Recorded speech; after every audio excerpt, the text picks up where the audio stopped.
እነዚህ ነገሮች መቼም ቢሆን ከህይወት አይጠፉም። አንደኛው ችግር ይፈጠራሉ ብለን የማታስባቸው ነገሮች ይፈጠራሉ። በቃ ህይወት ላይ አስተሳሰብ ላይ የሆነ ነገር ላይ የሆነ ችግር ይፈጠራል።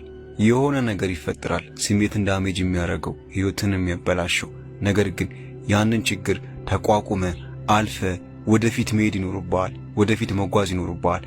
ምክንያቱም የኋላውን ተመልሰህ ልታስተካክለው አትችልም። ሁለተኛው ሐዘንና ደስታ እዚህ ምድር ላይ ስትኖር ማለት ነው።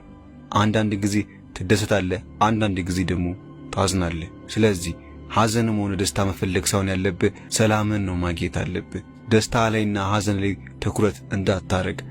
ሁለቱ ላይ ትኩረት የምታረግ ከሆነ አምባላንስ ትሆናለህ። ሶስተኛው ፍቅር እዚህ ምድር ላይ የሆነ ሰው ማፍቀር አይቀርም፣ የሆነ ሰው መውደድ አይቀርም። አስተውስ ወንድሜ፣ ያ ሰው መልሶ የማይወድና የማያፈቅር ከሆነ ወዲያውኑ ከአስተሳሰብና ከህይወት አስወጣው። አራተኛው መጥፎ ሱስ እዚህ ምድር ላይ ስትኖር ተስፋ የሚያስቆርጡ ብዙ ነገሮች አሉ። ያኔ ተስፋ በምትቆርጥበት ስሜት የሆነ ሱስ ትጀምራለህ። ስለዚህ ያንን ሱስ እንደምንም ብለህ ተቋቁመ ለማለፍ ሞክር።